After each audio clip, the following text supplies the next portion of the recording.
મંડો મીઠા મંગલ ગીત ગવાડા દીકરી બાના જાનની હામૈયાની જ્યાં તૈયારી થાય હિપો ખમાણ ડેલીમાં બેઠા છે કહુંબાને એક પછી એક મહેમાનને અંજળીઓ આપી આપીને તાણ કરીને આગ્રહ કરીને કહુંબો લેવાય છે ખડીએ તું ખરલે ખરલે તું ખોબે એવું ધધકતે ધોબે આજ ખાંડણ મચીયું ખોડિયા અરે તારા જે કહુંબા તણી અને ખાંડણ ખેતરવડા કે મારી મેયું મહેરડા પછી હેલે હામતર આવું એવા કહુંબાની અંજળીઓ એમાં માણસે આવીને ખબર આપ્યા કે બાપુ આપને ઓરડે બોલાવે છે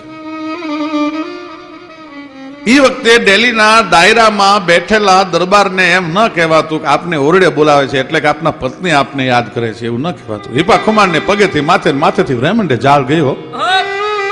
કે દીકરીની જાન ગામના પાદરમાં આવીને ભર્યા દાયરામાંથી મને ઓરડે બોલાવવાનું કારણ શું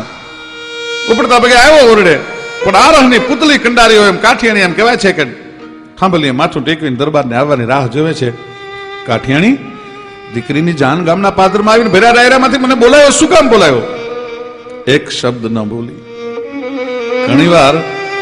વાણી બંધ થાય ત્યારે આંખો વાતો કરતી હોય છે હર્ષ વિષાદ આળસ અમલ ક્રોધ હેત અહેત મન પહી કહે આચરણ દ્રક દીવાન કહી દે વાણી બંધ થાય એટલે આંખો વાતો કરે આંખો જવાબ આપી દે મૂંગી નજર ઓરડામાં નહોતી ત્યાં જઈ અને એમ કહેવાય છે કે જોયું અને આમ કરીને આમ જાય એમ કહેવાય કે એ સફેદ કપડાને ઊંચું કર્યું ઢોલિયા પર એક વ્યક્તિને સુવરાવવામાં આવી છે એની પર સફેદ કપડું ઓઢાડવામાં આવ્યું છે એ સફેદ કપડાને ઊંચું કર્યું એટલે એક ના એક દીકરાની લાશ ભાળ્યો એક ના એક દીકરાની લાશ ભાળી કાઠિયાણી દીકરીની જાન ગામના પાદરમાં આવીને એક ના એક દીકરાનું અવસાન થયું અને સરપદસ્ત થયો કાંઈ વાંધો નહીં કાઠિયાણી માણસનું માણસ ભૂંડું કરે ત્યારે એનો ધોકો ધરાય માણસનું ઈશ્વર ભૂંડું કરે ત્યારે એનો ધોકો ન ધરાય કાઠિયાણી દીકરીની જાનની વિદાય આપી ત્યાં સુધી જો તારી આંખમાં તને આહુડા આવે ને તો તારે સૌભાગ્યના સોગન છે કાઠી ઉભો રે મને આશ્વાસન દેવાની જરૂર ન હોય હું તો ક્ષત્રિયાણી છું પણ મેં આશ્વાસન આપવા તને આયા એટલા માટે બોલાવ્યો છે કે હું તો માં છું મને એમ થયું કે મારા હુરગની લાશ પાસેથી આગી નથી જઈ શકતી અને એમ થયું કે ઘણા કાળજા પર મેં પથ્થર મૂકી દીધો છે પણ મને એમ થયું કે મારો નિહાકો નીકળી જાય મારા હુરગને ચમતી વખતે અને એ નિહાકો ઓરડાના નળિયા સહન ન કરી શકે અને એકાદું નળિયું ડેલીએ આવીને ઉડીને કહી જાય કે દરબાર કહું બા લેતા શરમ નથી આવતી તારો એકનો એક મોભી સરગા પરની કેડીએ વયો ગયો તેથી તારો યો હાથ ન રહે ને એટલા માટે તને આશ્વાસન દેવા બોલાવ્યો છે મને માને ક્ષત્રિયાણીને આશ્વાસન દેવાની જરૂર ન હોય કેવી માં હશે પોતાનો એકનો એક પણનો દીકરો છે ને લાશ પડી છે પોતાના 5 ભાઈબંધોને બોલાવીને હિપા ખુમાણે કીધું